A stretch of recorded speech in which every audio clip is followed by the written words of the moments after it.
Tubuh Xiao Ziji sangat kuat, tapi dia masih tidak bisa menahan recoil AK-47, sehingga semua peluru mengenai sekitarnya. Dia benar-benar ahli dalam pelacakan tubuh. Jun Changqiao mengambil pistol dan mengarahkannya ke dinding batu di depannya, berkata, pistol itu harus ditembakkan seperti ini. Tuh. Dia menekan 3 kali berturut-turut. Meskipun masih ada recoil, itu sangat stabil. Meskipun dia tidak memiliki kesempatan untuk menggunakan AK-47 di kehidupan nyata, dia telah memainkan banyak permainan. Dia secara alami tahu bahwa 3 tembakan pertama adalah yang paling mudah untuk ditekan, dan tembakan selanjutnya akan lebih sulit untuk ditekan. Tentu saja, ini adalah tembakan berjarak menengah hingga jarak jauh. Jika targetnya sangat dekat, dia bisa menembak secara acak. Mendesah, Jun Changqiao melepaskan beberapa tembakan lagi, dan pistolnya sangat stabil. Dia bergumam, jika itu adalah M4 lengkap dengan lingkup 15X, saya juga bisa melakukannya. Tuan Sekte, Xiao Ziji beristirahat sejenak, berkata, biarkan aku mencoba. Jun Changqiao mengeluarkan AK-47 lain dari cincin luar angkasa dan melemparkannya, berkata, pistol ini milikmu mulai sekarang. Xiao Ziji memuat peluru dan menarik pelatuknya sesuai dengan demonstrasi Master Sekte. Seperti yang diharapkan, dia dengan mudah menekan pistolnya, dan pelurunya tepat mengenai titik yang dia kunci. Jun Changqiao berkata, biasakan ritme menembak. Kamu akan segera menguasainya, dan tidak akan menjadi masalah untuk menyelesaikan satu magasin peluru. Oke, Xiao Ziji bahkan tidak memakan tusuk sate, dan mulai sering berlatih menembak di alam liar. Tak perlu dikatakan, setelah beberapa putaran, dia dengan sempurna menguasai recoil AK-47, dan tidak masalah untuk menembakkan 40 peluru dalam 10 detik.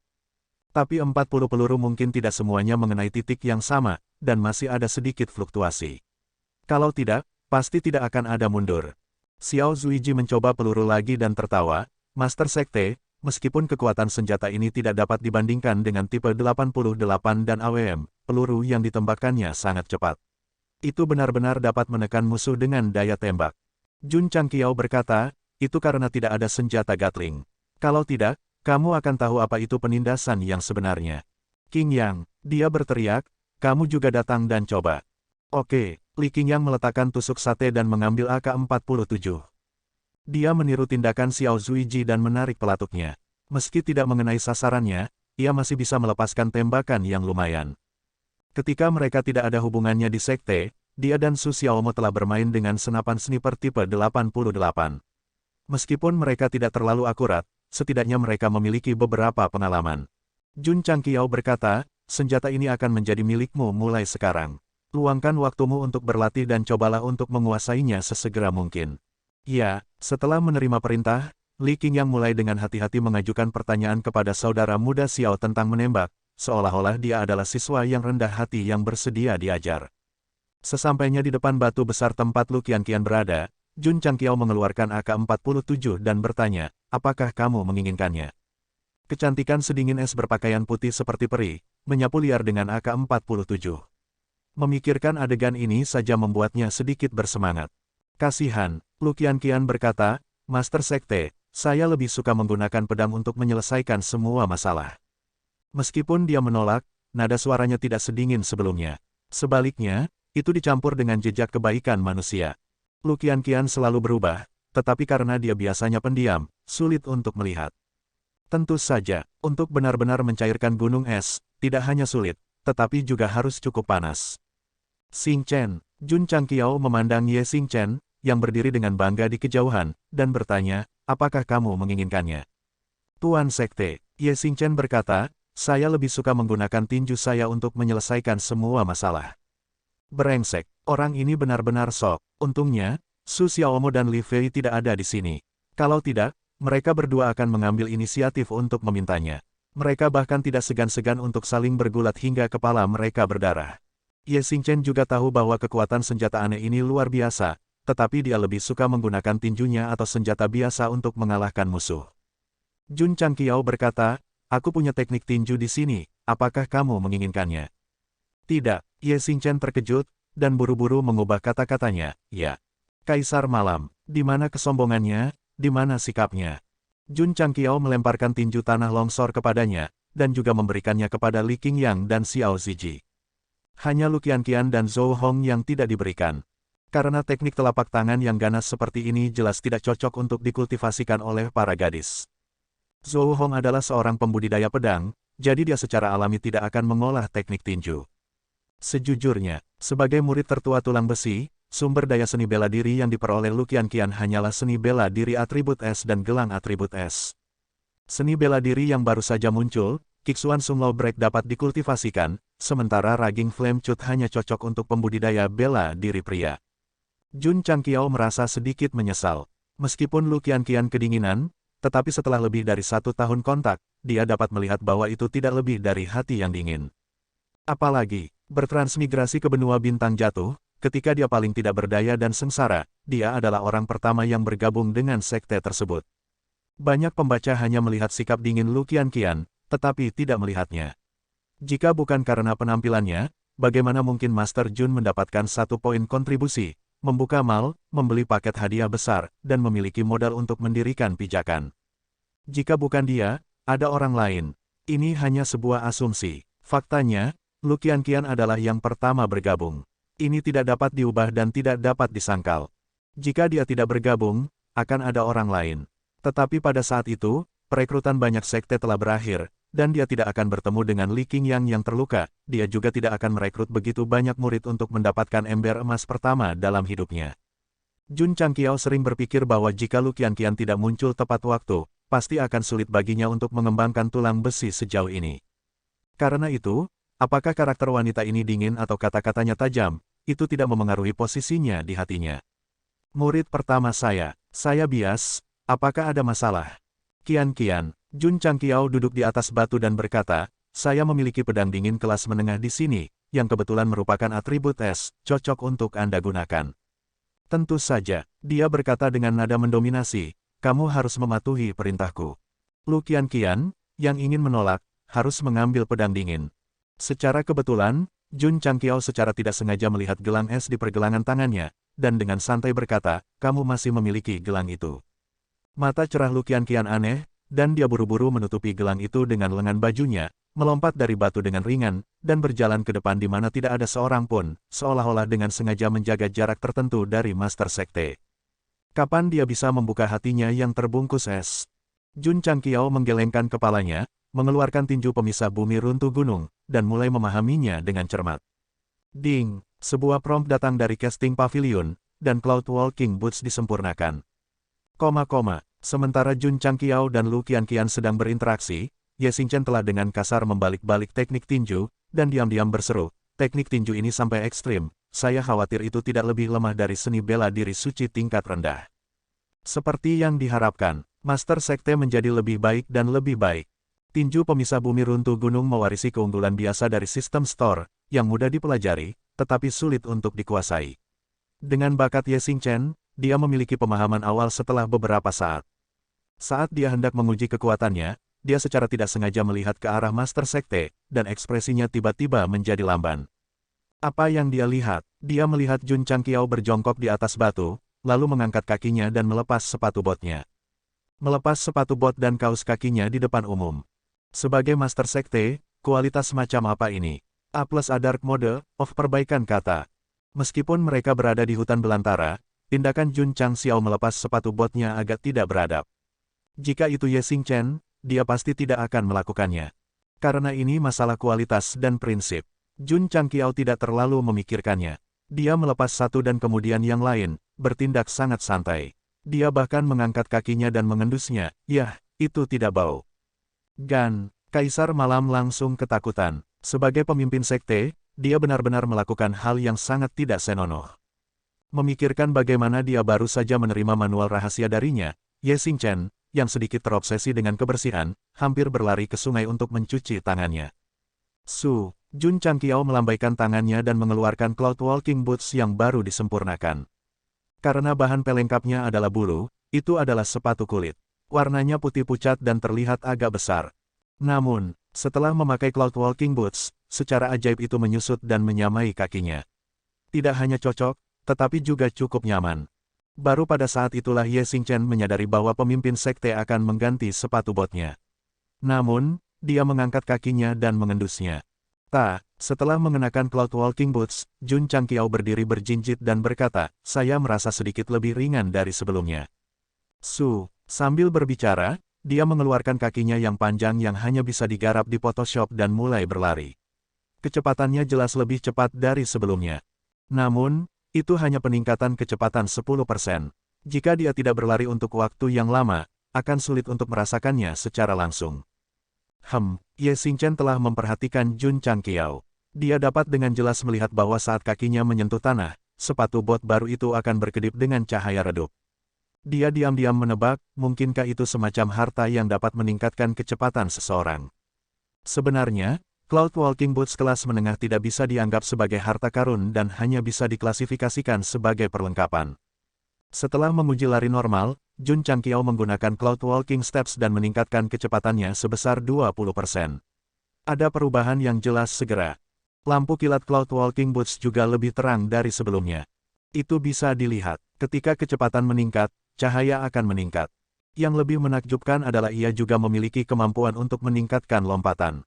Jun Changqiao melompat, meningkat dari 200 kaki menjadi 24 kaki. Setelah mendarat dengan mantap, dia bertepuk tangan dan berkata sambil tersenyum, tidak hanya nyaman dipakai, tetapi juga dapat meningkatkan kecepatan saya. Ini yang terbaik dari kedua dunia. Meningkatkan kecepatan, seperti yang diharapkan, dia menebak dengan benar. Sepasang sepatu bot baru ini adalah harta karun yang bisa meningkatkan kecepatan seseorang. Kaisar Malam tidak hanya melihat harta sejati tipe pertahanan dan serangan di kehidupan sebelumnya, tetapi dia juga memiliki banyak dari mereka. Namun, harta karun sejati tipe kecepatan sangat langka. Pemimpin sekte benar-benar sesuatu. Tidak. Dia harus tampil lebih baik lagi dan berusaha untuk mendapatkan harta karun yang begitu tinggi. Ye Xingchen tahu lebih baik daripada siapapun pentingnya teknik bela diri, peralatan, dan harta bagi seorang kultivator bela diri. Setelah menguji Cloud Walking Boots, Jun Changqiao duduk bersila dan mulai memahami tinju yang menghancurkan bumi. Pavilion Smithing masih disempurnakan secara mekanis. 2 jam kemudian, beberapa pasangan lagi disempurnakan. Ledakan. Pada saat ini, ledakan keras datang dari jauh. Jun Changqiao mendongak dan melihat bahwa Ye Xingchen telah meninju dinding gunung tempat Xiao Ziji menguji tombaknya. Retakan padat segera muncul di dinding. Li Qingyang berjalan mendekat dan berkata dengan terkejut, "Saudara muda Ye, kamu sudah memahami tinju yang menghancurkan bumi." "Ya," kata Ye Xingchen. Dia baru saja mulai memahaminya dan masih jauh dari pencapaian kecil. Namun, pukulan yang dia lakukan barusan memiliki setidaknya 30.000 poin kekuatan. Pemahaman Ye Xingchen tentang tinju pecah sudah mencapai puncaknya. Ketika dia melakukannya, peningkatan kekuatan paling banyak 20.000 poin. Sekarang dia hanya memahami tinju yang menghancurkan bumi, dia sudah mendapatkan begitu banyak kekuatan. Itu memang teknik tinju tingkat tertinggi. Cek. Jun Changqiao memegang dagunya dan berkata, murid saya ini sangat cepat dalam mengolah teknik bela diri sistem. Datang. Dia melambaikan tangannya dan berkata, aku punya sesuatu untuk memberitahumu. Li Qingyang dan yang lainnya berjalan mendekat. Jun Changqiao melambaikan tangannya dan mengeluarkan beberapa pasang sepatu bot awan yang baru saja dia sempurnakan. Dia berkata, di puncak Gunung Hua, kamu memamerkan kekuatan tulang besiku. Ini adalah hadiahmu. Ye Xingchen sangat gembira. Baru saja, dia ingin mendapatkan harta karun seperti itu melalui penampilannya. Dia tidak berharap pemimpin sekte memberikannya padanya. Terima kasih, pemimpin sekte. Li Qingyang dan Xiao Ziji mengambilnya. Jun Changqiao berkata, sepatu bot berjalan di awan ini dapat meningkatkan kecepatan Anda. Anda dapat mencobanya. Apakah begitu? Mata Li Qingyang dan Xiao Ziji berbinar. Kemudian, mereka duduk di atas batu dan mulai mengganti sepatu bot mereka. Lu Qianqian juga menerimanya. Bagaimanapun, dia adalah seorang gadis. Dia pasti tidak akan melepas sepatu botnya di depan umum.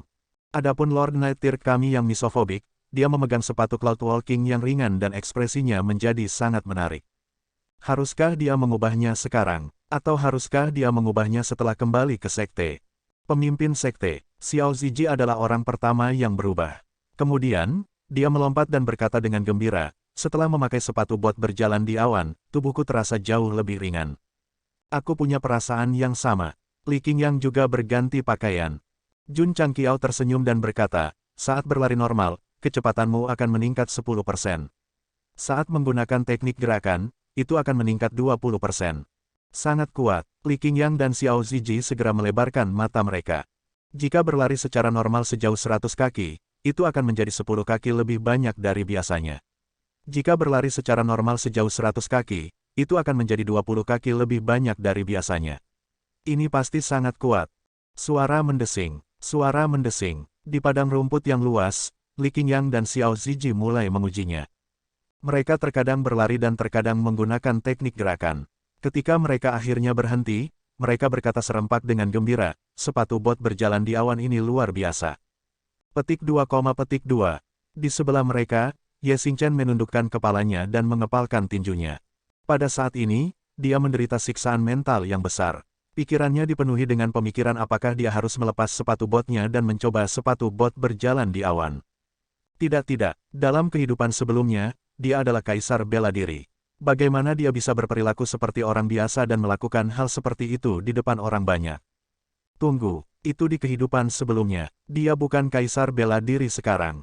Karena itu masalahnya, mengapa dia harus diganggu oleh hal-hal sepele seperti itu? Mengubah. Ye Xingchen duduk di atas batu dan dengan cepat melepas sepatu botnya.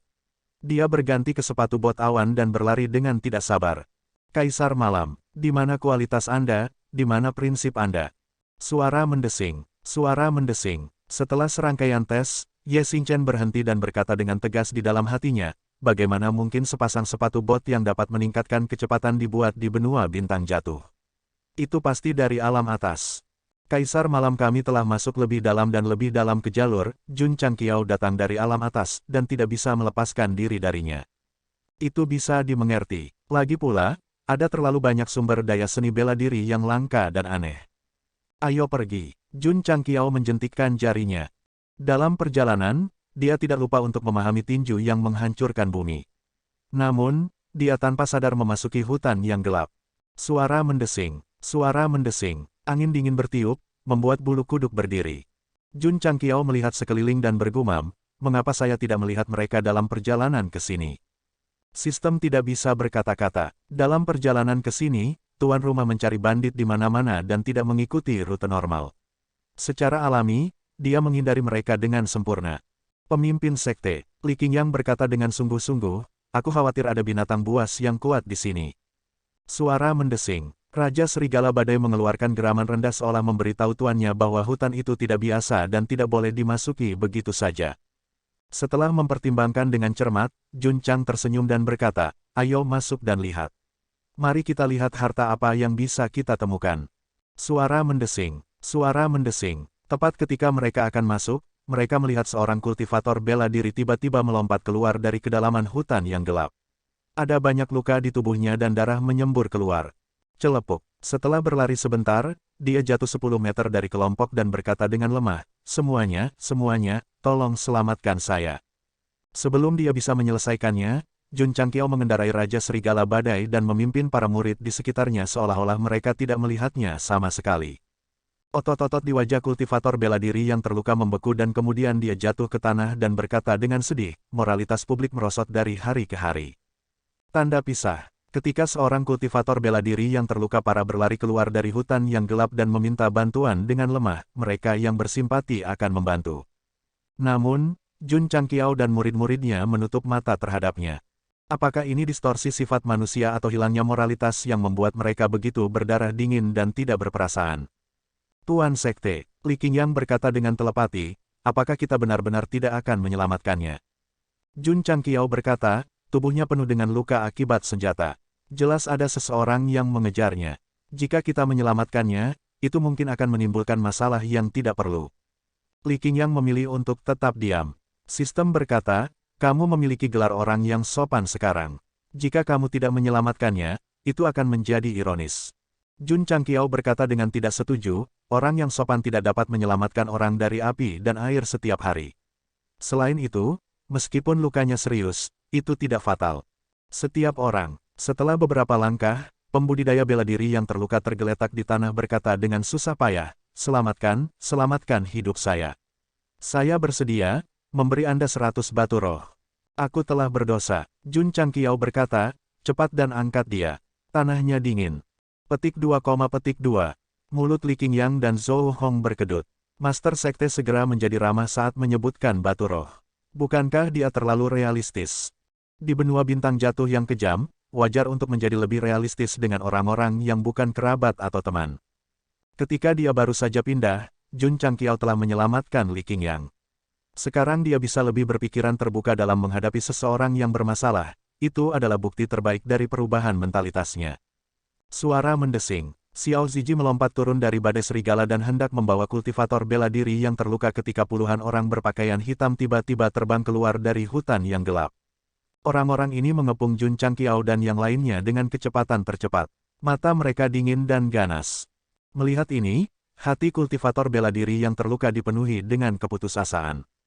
Pemimpin orang-orang berpakaian hitam melirik Jun Changqiao dan yang lainnya dan berkata dengan acuh tak acuh, "Kamu adalah kaki tangan orang ini." Jun Changqiao berkata, "Kami hanya lewat." Lewat. Pemimpin berpakaian hitam itu tersenyum dingin, lalu melambaikan tangannya dan berkata, "Kalau begitu matilah di Black Demon Forest." Suara mendesing, suara mendesing, suara mendesing.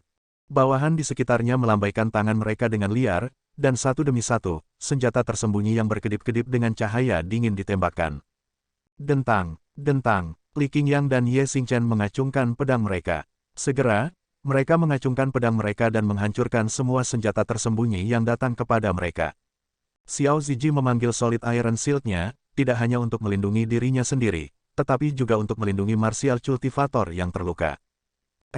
Pemimpin berbaju hitam terkejut dan berkata, "Kamu memiliki beberapa kemampuan." Kakak laki-laki, seniman bela diri di samping berkata dengan suara rendah, "Ini, serigala yang ditunggangi orang-orang ini tampaknya adalah serigala Gale." Apa? Pemimpin berpakaian hitam itu terkejut. Serigala Gale bukanlah binatang biasa. Karena mereka menggunakannya sebagai tunggangan, identitas mereka jelas tidak sederhana. Karena kamu hanya lewat. Pemimpin berjubah hitam bereaksi dengan cepat dan berkata, "Kalau begitu cepat pergi. Jangan menghalangi misi di Channeling Hall saya di sini." Kekuatan kelompok penggarap bela diri yang menunggangi serigala ini agak kuat. Dia tidak berani memprovokasi mereka terlalu banyak, jadi nadanya menjadi lebih lembut. Alasan mengapa dia menyebutkan di Channeling Hall adalah untuk memberitahu pihak lain tentang identitasnya dan dari sekte mana dia berasal. Sayangnya, karena Anda sudah menyerang, akan aneh jika masalah ini selesai. Jun Changqiao menyilangkan tangannya dan berkata sambil tersenyum, "Kamu menyambut kami dengan senjata tersembunyi saat kita bertemu dan sekarang kamu ingin kami pergi. Apakah otakmu ditendang oleh keledai?" Wajah pemimpin berpakaian hitam itu menjadi gelap, tetapi dia menahan amarahnya dan berkata dengan kepalan tangan, "Itu hanya salah paham. Tolong jangan ambil hati demi Demon Channeling Hall. Jika bukan karena kamu menunggangi Gale Wolfes, aku akan membunuhmu dengan pedangku." Salah, itu bukan serigala Gale, tapi serigala badai. Bahkan ada Raja Serigala Badai di antara mereka. Jiang Ya berkata secara telepati, pemimpin sekte, Balai Penyaluran Iblis adalah sekte jahat kelas 5. Kelas 5, mata Jun Changqiao langsung bersinar dengan jijik. "Saya telah memprovokasi dua sekte jahat kelas 3. Mengapa saya peduli dengan sekte jahat kelas 5? Tentu saja, dia tidak ingin memprovokasi sekte jahat ketika dia berada di luar. Sebagai gantinya, dia menunjuk keluar dan berkata, karena kamu berasal dari Demon Channeling Hall, aku akan memberimu wajah dan enyahlah secepat mungkin." Kemarahan pemimpin berpakaian hitam itu segera naik. Tapi dia tetap menekannya. Dia memandang Martial Cultivator yang terluka dan berkata, dia adalah seseorang yang diinginkan oleh Demon Channeling Hall. Kami akan membawanya pergi. Tolong bantu kami. Jun Changqiao berkata, beri dia 100 batu roh dan bawa dia pergi. Kultivator bela diri yang terluka tercengang. Dia berteriak dalam hatinya, moralitas masyarakat semakin merosot dari hari ke hari. Orang-orang tidak seperti dulu lagi. Pemimpin berpakaian hitam itu akhirnya tidak tahan lagi. Dia berkata dengan suara muram, "Teman, kamu sedikit tidak masuk akal." Sudut mulut Jiang Ya berkedut sedikit. Bagaimana mungkin seseorang dari sekte jahat mengatakan bahwa dia masuk akal? Itu adalah lelucon terbesar di dunia. Jun Changqiao mengangkat bahu dan berkata, dia bersedia membayar saya 100 batu roh untuk membuatnya tetap aman. Jika Anda membawanya pergi, batu roh saya akan hilang. Jadi, Anda harus memberi saya 100 batu roh. Petik 2, petik 2. Sudut mulut Li Qingyang dan yang lainnya berkedut. Pemimpin sekte menginginkan 100 batu roh, apapun yang terjadi. Ekspresi pemimpin berpakaian hitam itu berubah lagi. Saya tidak memiliki 100 batu roh. Bahkan jika saya melakukannya, bagaimana saya bisa tega memberikannya kepada Anda? Bagaimana dengan ini? Dia berkata, setelah saya menjatuhkannya, saya akan memberi Anda batu roh yang saya temukan. Karena target memiliki 100 batu roh, dia bisa mengeluarkannya dan memberikannya padanya. Dia bisa kembali dan menyelesaikan misi sesegera mungkin. Kedua belah pihak akan baik-baik saja. Itu tidak akan berhasil. Jun Changqiao berkata, jika kamu menangkapnya dan melarikan diri, bukankah aku akan kehilangan batu roh dan batu roh? Jadi, Anda harus memberi saya 100 batu roh terlebih dahulu dan biarkan saya menyerah untuk melindunginya. Petik 2. Ekspresi pemimpin berpakaian hitam itu menjadi gelap. Dia berpikir dalam hati, apakah orang ini mempermainkanku, atau dia sengaja mengulur waktu. Teman muda, pada saat itu, penggarap bela diri yang terluka berkata dengan susah payah, saya bersedia membayar 1000 batu roh. Tolong selamatkan hidup saya. Dia dapat mengatakan bahwa orang-orang dari Istana Ajaib tidak berani melakukan apapun pada penggarap bela diri yang menunggangi serigala ini. Untuk bertahan hidup, mereka rela membayar lebih. Aku akan menerima kesepakatan ini, kata Jun Changqiao. Meskipun keluarganya memiliki tambang batu roh yang dapat menghasilkan batu roh alami, dia tidak akan keberatan dengan batu roh buatan manusia. Bagaimanapun, satu batu roh bernilai 10.000 tael. Fiuh, kultivator bela diri yang terluka menghela nafas lega. Keputusasaan di hatinya secara bertahap menghilang. Jun Changqiao memandang pemimpin berpakaian hitam dan mengangkat bahu. Jika kamu ingin aku menyerah untuk melindunginya sekarang, itu bukan 100 batu roh. Ini 1000 batu roh. Puff, kultivator bela diri yang terluka meludahkan seteguk darah.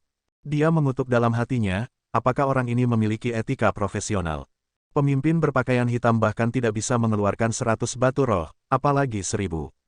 Jadi, dia berkata dengan tatapan gelap, nak, kamu sengaja bermain denganku. Tidak bisa mengeluarkannya. Jun Changqiao berkata, kalau begitu pergi dari sini. Huff. Pemimpin berpakaian hitam berkata dengan dingin, karena kamu menolak bersulang, jangan salahkan aku karena bersikap kasar. Cukup, saat dia berbicara, dia membuat gerakan tangan yang aneh. Cukup, astaga, astaga. Petik 2. Lusinan pria berpakaian hitam di sekitarnya mengeluarkan senjata seperti panah dari cincin spasial mereka dan melengkapinya dengan panah. Panah itu berkedip dengan cahaya redup, seolah-olah itu membawa kekuatan ledakan. Jiang Ye berkata dengan telepati, Tuan, ini adalah panah peledak ajaib. Kepala panah diberkati dengan inti kristal. Itu akan meledak ketika disentuh oleh benda asing. Ini sangat mematikan. Anak, pemimpin berpakaian hitam itu berkata, aku sudah bersabar lagi dan lagi. Karena kamu tidak pergi, maka kamu akan berakhir dengan tubuh yang patah. Jun Changqiao mencibir dan berteriak, Qing Yang, Sui Ji, tunjukkan senjatamu. Cukup. Cukup, Li Qingyang dan Xiao Ziji memanggil AK-47 mereka dan mengangkatnya. Retakan, Jun Changqiao juga mengeluarkan AK-47-nya. Pria ini juga mengenakan kacamata hitam yang mempesona. Dengan cerutu di mulutnya, dia berkata dengan bangga, aku ingin melihat apakah panahmu lebih cepat dari peluruku. Melihat ke bawah dari atas. Sekelompok pria berpakaian hitam yang memegang panah paling canggih sedang menghadapi 3 orang yang mengendarai Hurricane Wolves dan memegang AK-47. Atmosfer itu tegang. Ketika Jun Changqiao dan 2 lainnya mengambil AK-47, pemimpin dan anak buahnya semua tercengang. Apa yang mereka pegang di tangan mereka? Busur silang. Penampilannya terlalu aneh. Bukankah itu terlalu tidak sedap dipandang? Atau hanya tongkat kayu sederhana? Atau apakah itu semacam senjata jarak pendek khusus? Anak, pemimpin itu mencibir. Siapa yang kamu coba menakut-nakuti dengan tongkat? Grip dan stok AK-47 terbuat dari kayu berwarna coklat kemerahan. Itu memang terlihat seperti tongkat. Jun Changqiao berkata dengan acuh tak acuh, aku akan memberimu dan anak buahmu satu kesempatan lagi. Keluar dari sini, atau kamu akan menjadi sarang lebah nanti. Hehehe, pemimpin itu tertawa aneh. Sepertinya kamu tidak tahu bahwa anak buahku menggunakan Demon Explosive Crossbows. Panah yang mereka tembak setidaknya 50.000 kilogram. Master bela diri tingkat puncak biasa hanya bisa menembak 50.000 kilogram. Memang sangat kuat untuk satu panah untuk bisa melepaskan kekuatan yang begitu kuat.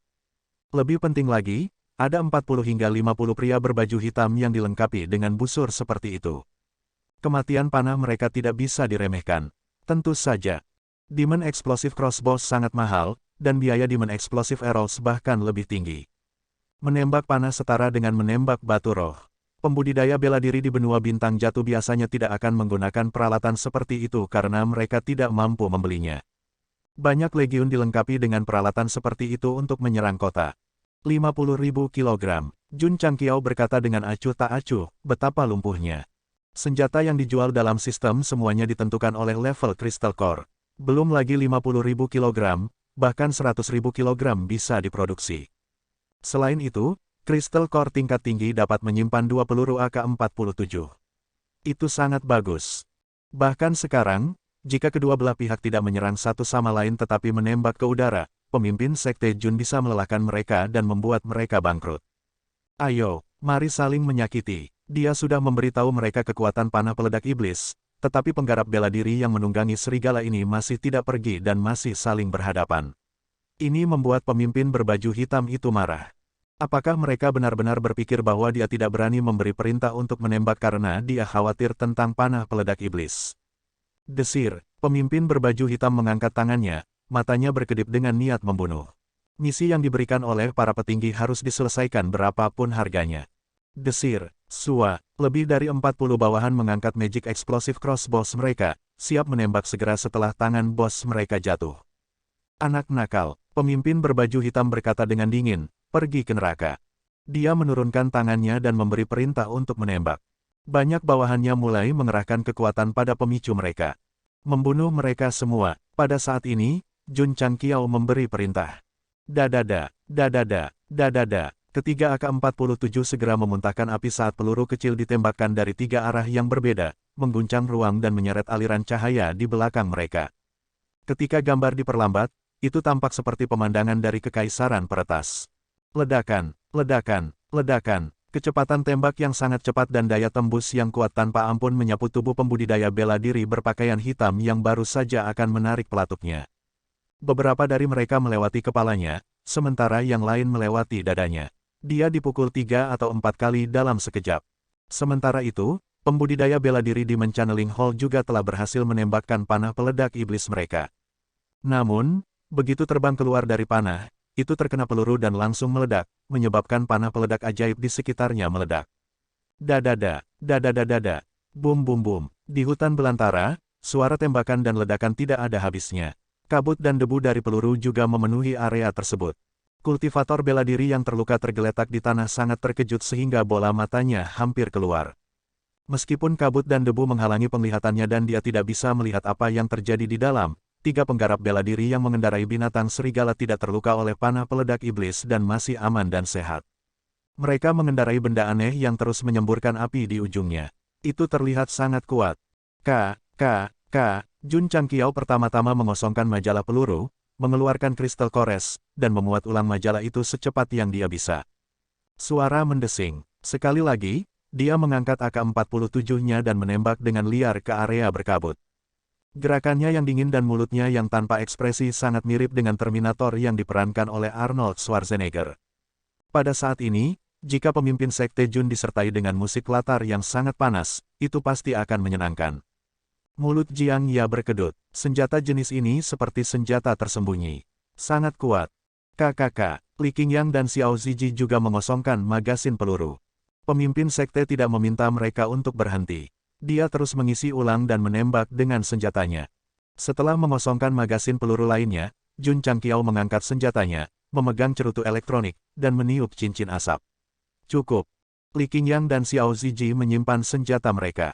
Meski keduanya sudah menguasai frekuensi menembak AK-47, tangan mereka tak bisa menahan sedikit gemetar saat berhenti menembak. Namun, melawan orang sungguhan jauh lebih baik daripada berlatih dengan pistol. Perlahan-lahan, debu dan kabut menghilang. Segala sesuatu di sekitar mereka dapat dilihat dengan jelas. Lebih dari 40 pembudidaya jahat dari istana penyalur setan yang mengepung Jun Changqiao dalam bentuk kipas tergeletak di tanah. Beberapa dari mereka ditembak mati, sementara yang lain dibunuh oleh Devil Explosive Arrows. Tidak ada satupun yang dibiarkan hidup. Darah segar mengalir dan berkumpul bersama. Angin dingin bertiup, dan ada bau darah yang memuakkan. Celepuk, pemimpin berbaju hitam menjadi lemas dan duduk di genangan darah. Wajahnya ganas, dan matanya dipenuhi dengan keterkejutan. Mungkin itu sengaja, semua bawahannya sudah mati, tapi dia masih hidup dan sehat. Namun, dia mungkin juga sudah mati. Karena peluru yang sangat cepat dan kuat yang terbang melewatinya, pemimpin berbaju hitam itu merasa seolah-olah berada di neraka tingkat 18. Kultivasinya hanya di puncak level master bela diri. Jika dia terkena AK-47, dia pasti akan mati. Gedebuk, gedebuk. Petik 2. Raja Serigala Gale berjalan mendekat. Jun Changqiao mengangkat AK-47 dengan satu tangan dan menekan moncongnya ke kepala pemimpin. Dia berkata dengan tenang, apakah kamu masih berpikir ini batang api? Tembakan terus-menerus dari moncong menghasilkan banyak panas. Pemimpin berbaju hitam tampak lebih ganas. Namun, dia tidak berani bergerak karena dia telah melihat kekuatan AK-47. Teman, pemimpin berbaju hitam menekan rasa takutnya dan berkata dengan suara rendah, ayo, mari kita bicara. Pergilah ke neraka dan bicaralah dengan Raja Neraka. Jun Changqiao menarik pelatuknya dengan suara dingin. Peluru itu menembus dengan keras, dan darah serta benda-benda lengket memercik ke rumput. Celepuk, pemimpin berbaju hitam jatuh ke tanah. Vitalitas di matanya berangsur-angsur menghilang, dan otot-otot di wajahnya masih terpaku dalam keadaan ganas. Begitu mereka bertemu, dia memerintahkan bawahannya untuk melemparkan senjata tersembunyi tanpa penjelasan apapun. Ini telah membuat marah Jun Changqiao. Jika murid saya dan saya lemah, kami akan dibunuh oleh kalian hanya karena kami lewat. Keluhan ini mungkin akan dikeluhkan kepada Raja Neraka sekarang. Bahkan jika pemimpin berbaju hitam mengeluarkan 100 atau 1000 batu roh, hasilnya tetaplah kematian. Desir, desir, Li Qingyang dan Xiao Ziji melompat turun dari Serigala Gale dan mulai menjarah peti dengan terampil. Jun Changqiao berjalan ke arah seniman bela diri yang terluka dan menekan moncong AK-47 ke rumput. Dia berkata tanpa ekspresi, orang-orang yang mengejarmu semuanya telah terbunuh. Kamu aman sekarang, beri aku 1000 batu roh. Teman kecil, sudut mulut seniman bela diri berkedut. Dia berkata dengan lemah, aku tidak memilikinya. Kamu tidak memilikinya. Jun Changqiao mengerutkan kening. Seniman bela diri itu terdiam.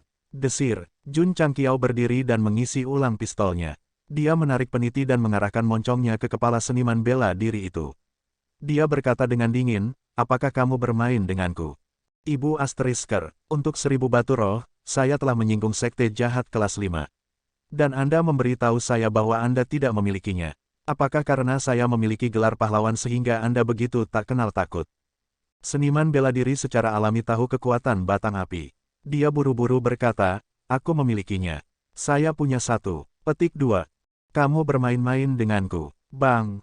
Jun Changqiao dengan tegas melepaskan tembakan, tetapi moncong pistol bergerak dari kepala pembudidaya yang terluka ke selangkangannya. Peluru itu langsung mengenai rumput di antara kedua kakinya, meninggalkan lubang seukuran kuku. Teman, dia berkata dengan wajah muram, saya memiliki temperamen yang buruk, jangan bermain dengan saya. Sambil berbicara, dia mengangkat AK-47. Moncongnya tidak diletakkan di kepala, tetapi di selangkangan pembudidaya yang terluka. Itu benar. Meneguk, kultivator yang terluka menelan seteguk air liur. Tidak hanya dingin menjalar di tulang punggungnya, bahkan selangkangannya pun dingin. Dia berkata dengan suara gemetar, teman, batu roh saya alami, satu batu sama dengan beberapa batu. Alami, Jun Changqiao cukup terkejut, keluarkan dan biarkan aku melihatnya. Untuk melanjutkan garis keluarganya, pembudidaya yang terluka buru-buru mengeluarkan batu roh dari cincin luar angkasanya. Jun Changqiao mengambilnya dan menggunakan pikirannya untuk berkomunikasi dengan batu roh. Dia melihat bahwa energi spiritual yang terkumpul di dalamnya sangat murni. Tidak buruk, itu adalah batu roh alami. Jun Changqiao menatapnya dengan curiga, hanya satu. Kultivator yang terluka berkata dengan wajah pahit, teman, apakah Anda pikir saya masih berani berbohong? Puci, tiba-tiba, belati dimasukkan ke pahanya. Dia terkejut, ketika dia merasakan sakit, dia berteriak, ah. Desir, Jun Changqiao menarik belati itu kembali. Mendesis, darah menyembur keluar seperti air mancur. Wajah kultivator yang terluka menjadi semakin ganas. Dia sudah terluka, dan sekarang itu adalah bencana demi bencana. Jun Changqiao menyeka belati berlumuran darah di pakaiannya, saya pikir Anda tidak jujur. Untuk mengurangi rasa sakit fisik, Anda lebih baik menyerahkan 999 batu roh yang tersisa. Wajahnya tanpa ekspresi, seperti iblis dari neraka. Sulit membayangkan bahwa ini adalah pemimpin sekte tulang besi yang terkadang sedikit nakal saat berinteraksi dengan murid-muridnya. Aku benar-benar tidak punya lagi. Puci. Jun Changqiao tidak mengatakan apa-apa dan menusuk pahanya yang lain. Ah, Kultivator yang terluka berteriak kesakitan lagi. Jun Changqiao mengeluarkan belati, mengangkat lengannya dan menekannya ke leher pria itu, karena kamu tidak memilikinya, maka gunakan hidupmu untuk membayar hadiahku. Bilahnya membuat kontak dengan kulit dan menyerah. Bahkan jika itu hanya beberapa milimeter, tanda merah tipis muncul, dan darah perlahan merembes keluar. Jantung Wu Xiu yang terluka tiba-tiba mulai berdetak kencang. Pertanda kematian yang kuat melonjak ke lautan kesadarannya, membuatnya tidak berani berbohong lagi. Dia berkata, aku masih punya. Jun Changqiao menarik belatinya dan berkata, keluarkan. Kultivator yang terluka terengah-engah. Setelah beberapa saat, dia menggertakkan giginya dan berkata, saya menemukan tambang batu roh di kedalaman hutan, ada banyak batu roh di sana. Saya bisa membawa Anda ke sana. Betulkah? Mata Jun Changqiao berbinar. Ketika Zhang Xuan mengeluarkan batu roh alami, dia sudah curiga pada Zhang Xuan. Seperti yang diharapkan, setelah Zhang Xuan mengancamnya, dia benar-benar mengaku. Kalau aku tidak salah, Jun Changqiao berkata, orang-orang dari Istana Penyalur Iblis mengejarmu karena mereka ingin tahu lokasi tambang batu roh. Wu Xiu yang terluka menahan rasa sakit dan berkata, itu benar. King Yang, Jun Changqiao berdiri dan berkata, perlakukan luka orang ini, jangan biarkan dia mati. Ya, Li Qingyang dengan cepat berjalan mendekat, mengeluarkan beberapa obat dan perban dari cincin spasialnya, dan mulai membalut lukanya. Mengambil keuntungan dari waktu ini, Jun Changqiao membakar mayat yang bertumpuk dengan api indah. Bagaimanapun, itu adalah sekte jahat tingkat kelima. Jika mereka mengetahui bahwa dialah yang membunuh mereka, itu pasti akan menimbulkan masalah. Karena itu, penting untuk menghancurkan mayat. Hutan suram tempat Jun Changqiao dan yang lainnya tiba adalah hutan setan hitam. Tepatnya, hutan setan hitam hanyalah bagian dari pegunungan setan hitam. Pegunungan setan hitam adalah pegunungan besar yang melintasi banyak kabupaten. Pegunungan 10.000 binatang di Kabupaten Huayang bahkan tidak sepersepuluhnya. Meskipun ada banyak binatang buas di pegunungan setan hitam, selain area kecil, itu tidak terlalu berbahaya. Area kecil ini termasuk hutan setan hitam tempat Jun Changqiao saat ini berada. Dikatakan bahwa binatang buas yang sebanding dengan tingkat Wuzong dapat dilihat di mana-mana di kedalaman. Apalagi medannya sangat rumit, bahkan Raja Bela Diri bisa dengan mudah tersesat di dalamnya. Wu Xiu yang terluka disebut Ren San, seorang kultivator nakal peringkat 6 Martial Master. Dia dan beberapa temannya memasuki Black Devil Forest dan menemukan sebuah gua. Kemudian, mereka dengan berani masuk dan menemukan tambang batu roh yang tidak ditambang. Ini membuat mereka bersemangat tanpa akhir. Namun, ketika mereka hendak mengumpulkan batu roh untuk kedua kalinya, entah bagaimana mereka dikunci oleh orang-orang dari Istana Penyalur Setan. Dengan tergesa-gesa, dia dan teman-temannya menuju ke kedalaman area yang tidak diketahui. Pada akhirnya, mereka secara menyedihkan bertemu dengan binatang buas yang sebanding dengan Wuzong. Pada akhirnya, Ren San melarikan diri, dan ketiga temannya menjadi makanan. Mereka yang selamat dari bencana besar pasti memiliki nasib baik. Saat dia lolos dari bahaya, dia bertemu orang-orang dari Istana Penyaluran Iblis dan terluka parah. Karena itu, dia bertemu Jun Changqiao di luar hutan.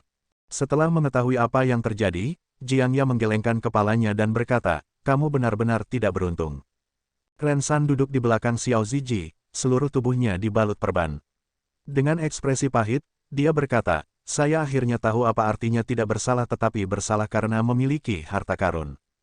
Jika dia secara tidak sengaja menemukan tambang batu roh dan menggali batu roh di dalamnya, dia dan rekan-rekannya tidak akan berada dalam bahaya, dan dia tidak akan ditinggalkan sendirian. Jangan mendesah, Jun Changqiao berkata, cepat dan pimpin. Dia tidak tertarik mendengarkan cerita tragis itu. Dia hanya peduli dengan tambang batu roh di kedalaman hutan.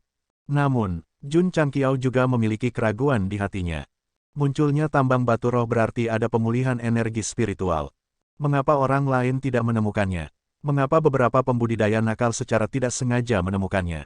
Ketika dia memasuki hutan iblis hitam dan melihat racun padat di sekitarnya, dia menyadari bahwa bukan tidak ada yang menemukannya, tetapi lingkungan yang terbentuk secara alami ini cukup untuk menutupi fenomena alam.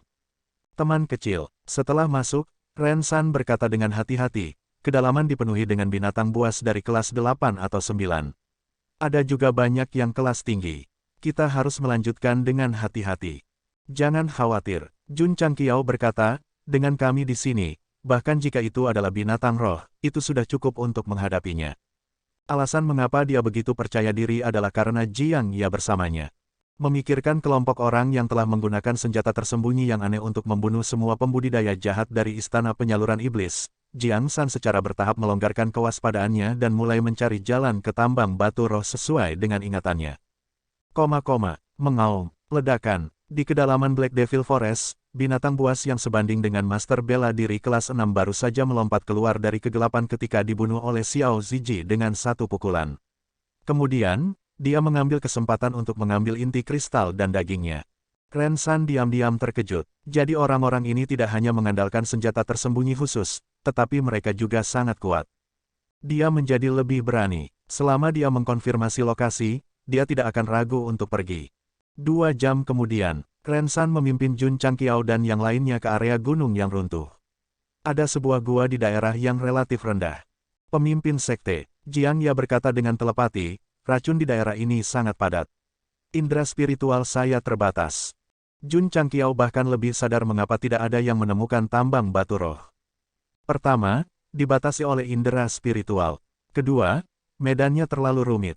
Jika seseorang ingin mencapai tempat ini, mereka hanya bisa mengandalkan keberuntungan. Teman muda, Ren San menunjuk ke gua di depan mereka dan berkata, tambang batu roh tersembunyi di dalam. Jun Changqiao berkata, kamu turun dulu. Petik 2, Ren San menggelengkan kepalanya dan menyeret tubuhnya yang terluka ke dalam gua. Ketika yang lain mengikuti, mereka tidak melihat sosoknya. Bidang penglihatan mereka semua adalah pintu masuk terowongan yang kusut dan rumit. Pemimpin sekte, Li Qingyang berkata, orang itu melarikan diri. Huff. Jun Changqiao mencibir dan berkata, raja ini sudah tahu bahwa orang ini tidak mudah dihadapi. Sistem menambahkan, jadi, kamu masih membiarkan dia melarikan diri. Tanda pisah. Jun Changqiao tahu bahwa Ren San tidak jujur, jadi selama ini dia memperhatikannya. Namun, yang tidak dia duga adalah tidak hanya ada satu terowongan di dalam gua, tetapi banyak terowongan, seperti labirin. Selama seseorang masuk, mereka akan dengan mudah menghilang tanpa jejak setelah mengambil beberapa langkah. Ayo lari saja, Jun Changqiao berkata, ini bukan masalah besar. Dia tidak peduli dengan Ren San. Yang dia pedulikan adalah mereka telah tiba di tambang batu roh. Selama mereka menemukan batu roh, belum lagi mendapatkan 999, bahkan menambahkan 20 lagi tidak akan menjadi masalah. Tentu saja, Jun Changqiao juga bisa membayangkan bahwa Ren San pasti khawatir dia akan menyakitinya. Bukankah ini omong kosong, menggunakan belati untuk menikamnya 2 kali, jika itu orang lain, mereka tidak akan berani bekerja dengan Anda. Pemimpin sekte Jun tidak bisa disalahkan karena kejam. Jika dia tidak melakukan itu, bagaimana dia tahu tentang tambang batu roh, dan bagaimana dia bisa datang ke sini? Sial, Jiang Ya berkata dengan agak sedih, jika bukan karena pembatasan indera spiritual di sini, saya pasti akan dapat menangkap anak itu dengan mudah. Li Qingyang berkata, pemimpin sekte, ada 9 persimpangan di depan kita, haruskah kita pergi bersama atau terpisah? Jun Changqiao berkata, ayo pergi bersama. Dia khawatir tentang bahaya apa yang tersembunyi di labirin terowongan. Adapun kemana harus pergi, dia tidak memikirkannya dan langsung memilih pintu masuk yang tepat di depannya. Jiang Ya berkata tanpa berkata-kata, pemimpin sekte, tempat yang begitu rumit, masuk tanpa memikirkannya terlalu ceroboh. Meskipun dia belum tua, dia telah mengembara di Jianghu selama beberapa tahun dan tahu bahwa tempat-tempat seperti itu sering menyembunyikan misteri, dan setiap pilihan sangat penting. 3 tahun yang lalu, Jiang Xie memasuki gua yang suram. Ada juga terowongan di dalamnya. Setelah mempertimbangkan dengan cermat, dia berhasil masuk ke jalan buntu dan bahkan memicu jebakan, sangat menderita. Jika dia bisa mengambil jalan yang salah setelah mempertimbangkan dengan cermat, pilihan pemimpin sekte tanpa berpikir hanya mempermainkan nyawanya. Jika itu berkah, itu bukan kutukan. Jika itu kutukan, itu tidak bisa dihindari. Kata Jun Changqiao. Jika saya mendukung ahli Feng Shui yang dapat menggunakan kompas untuk menyimpulkan pintu masuk, saya pasti akan mengucapkan Qian Kan Gen Zhen Sun Li Kundui. Ya, sistem berkata, anak itu memasuki terowongan ini. Ekspresi Jun Changqiao membeku ketika dia bertanya dengan heran, bagaimana kamu tahu? Sistem berkata dengan bangga, saya dapat mendeteksi sisa napas di udara untuk menentukan apakah pihak lain pernah ke sini sebelumnya. Saya mengerti. Jun Changqiao berkata, kamu adalah seekor anjing. Kamu anjing, kamu anjing, kamu anjing, kamu anjing. Kedua orang aneh, yang kemalangan dan berkahnya saling bergantung, saling mengutuk dalam hati mereka saat mereka berjalan. Mereka sangat ramah. Setelah mengambil beberapa langkah, mereka pergi kedua arah yang berbeda. Pemimpin sekte,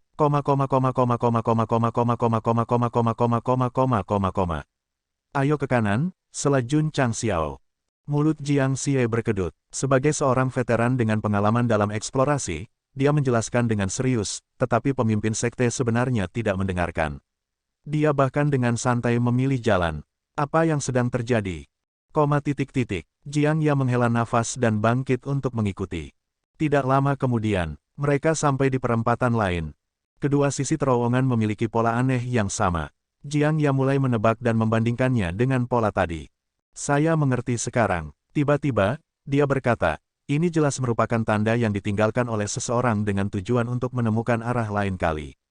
Jika aku tidak salah, itu mungkin bekas yang ditinggalkan oleh Ren San dan kaki tangannya. Jika kita bisa menguraikannya, kita bisa menemukan orang itu. Pemikirannya logis dan logis. Namun, ketika dia selesai berbicara, dia menemukan bahwa pemimpin sekte telah memimpin para murid ke depan, seolah-olah dia tidak mendengarnya sama sekali. Jiang Ya tidak bisa berkata-kata.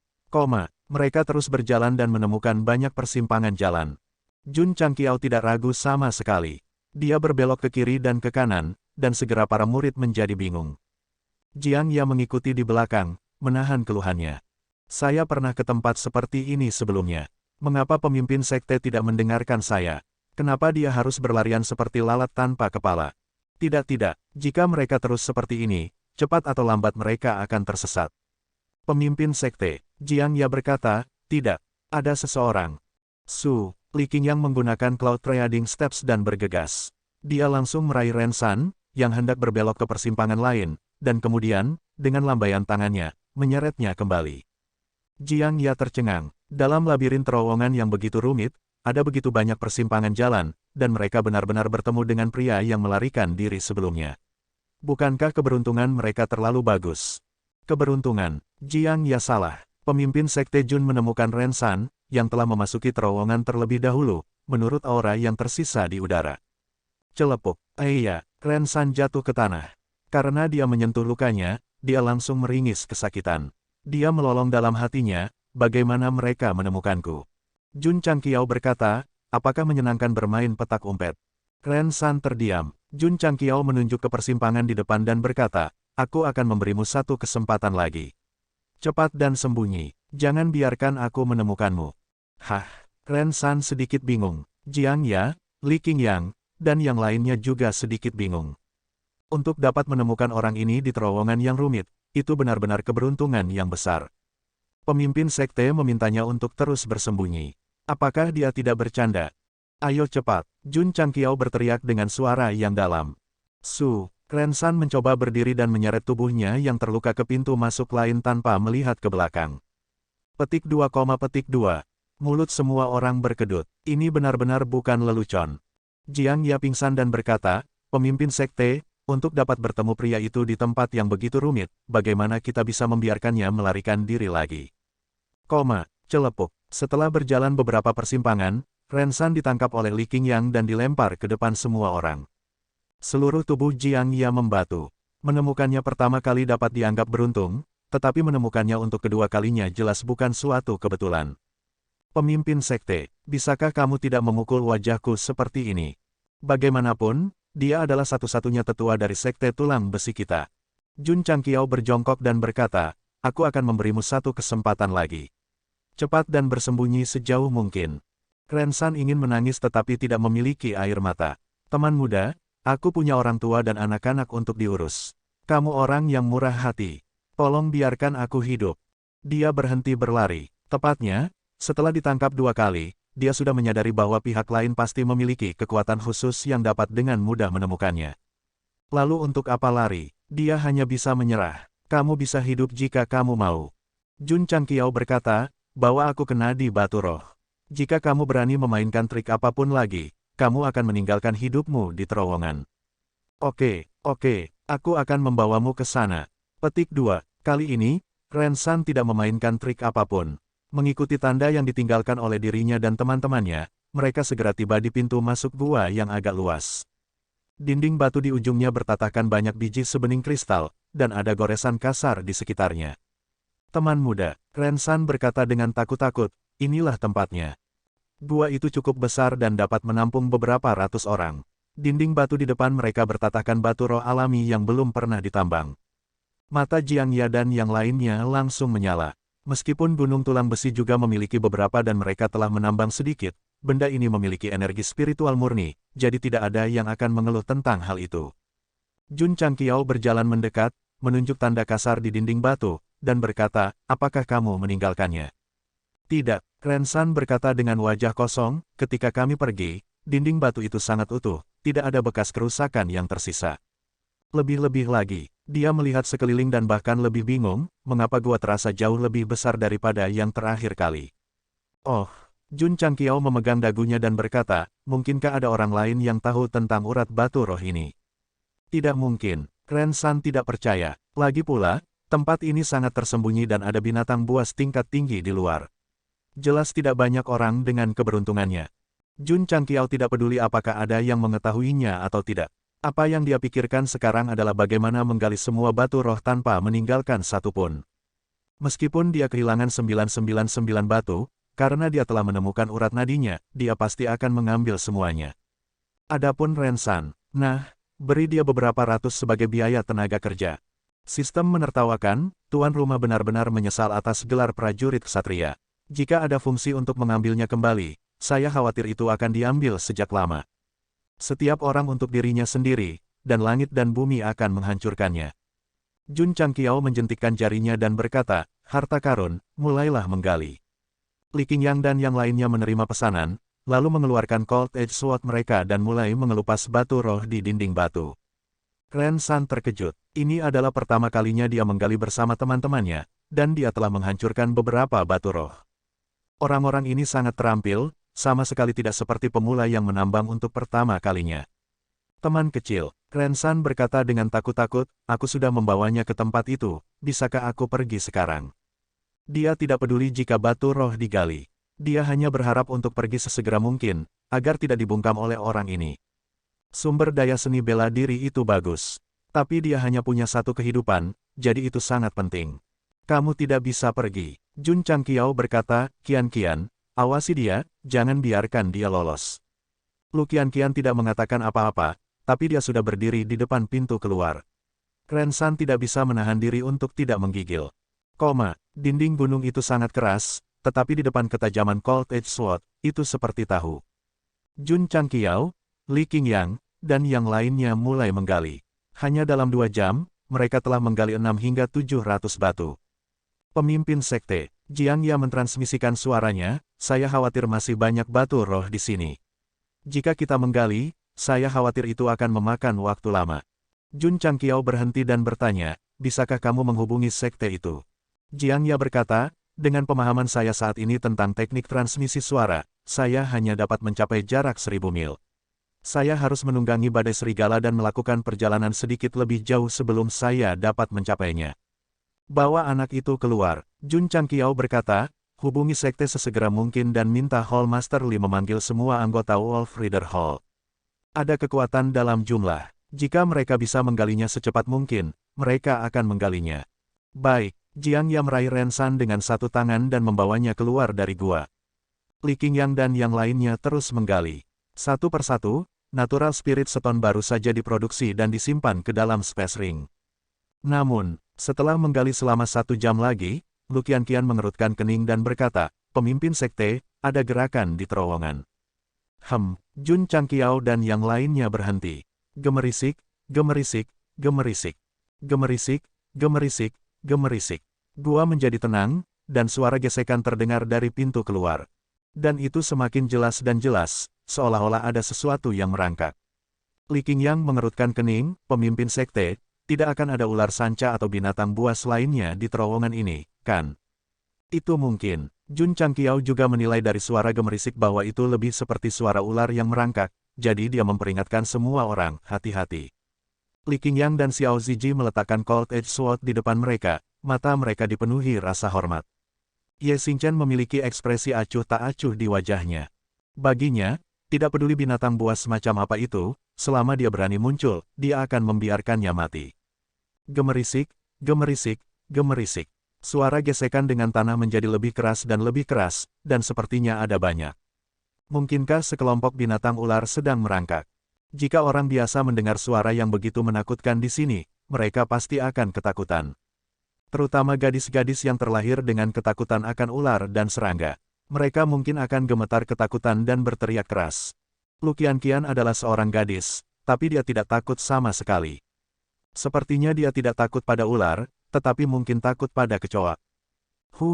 Tiba-tiba, angin dingin bertiup dari pintu masuk terowongan, membawa bau busuk yang hampir membuat semua orang muntah di tempat. Desis, desis. Pada saat ini, suara aneh datang, dan seekor binatang ular yang ramping dan halus dengan cepat merangkak dari pintu masuk terowongan. Mereka hampir sama dengan ular biasa, panjangnya sekitar 1 meter. Namun, perbedaannya adalah kepala mereka penuh dengan mata yang berkedip-kedip dengan cahaya yang menyeramkan. Mereka yang menderita tripofobia pasti akan merasakan kulit kepala mereka meledak dan kepala mereka berputar. Ular bermata banyak, Li Qingyang berkata, "Us." Lu Qianqian menghunus pedang cahaya dinginnya. Cahaya pedang dingin menyala, dan lebih dari 20 ular multimata yang merangkak masuk dipotong menjadi 2. Namun, masih ada sejumlah besar binatang ular yang merangkak masuk dari luar. Mata mereka berkedip dengan cahaya yang menyeramkan, membuat rambut orang berdiri. Jaga pintu masuk terowongan, jangan biarkan mereka masuk. Jun Changqiao berteriak. Cukup, cukup. Li Qingyang dan Xiao Ziji memegang pedang mereka dan naik. Cahaya pedang sering melintas, langsung membunuh binatang ular yang merangkak masuk, dan berdiri di pintu masuk. Keduanya melihat ke pintu masuk terowongan dan tiba-tiba tersentak. Dalam jangkauan yang terlihat, sejumlah besar binatang ular merangkak dengan cepat. Ada begitu banyak dari mereka sehingga mereka hampir memenuhi seluruh terowongan. Ini, jika bukan 1000, setidaknya ada 800 atau 900 dari mereka. Pemimpin, mulut Li Qingyang berkedut dan berkata, ada begitu banyak ular bermata banyak. Minggir, Jun Changqiao berteriak. Cukup, astaga, petik 2. Li Qingyang dan Xiao Ziji buru-buru menghindar, memperlihatkan pintu masuk terowongan. Jun Changqiao melangkah maju dan dengan cepat menggunakan teknik api kekaisaran. Telapak tangannya mendorong ke arah pintu masuk terowongan, dan tiba-tiba, api panas meletus. Huf, api indah membentuk pilar api di bawah dukungan keterampilan bela diri, benar-benar menyelimuti terowongan dan dengan keras menembus bagian belakang. Ular bermata banyak yang merangkak masuk tidak mampu menahan dampak api dan panas yang terbentuk oleh api. Mereka langsung terbakar menjadi abu, dan tanah berserakan dengan inti kristal seukuran telur. Cara membunuh monster ini pasti sangat keren. Namun, sebelum Li Qingyang sempat bahagia, ular bermata banyak tiba-tiba merangkak keluar dari dinding gua. Sial, mereka bahkan bisa menggali lubang. Bom!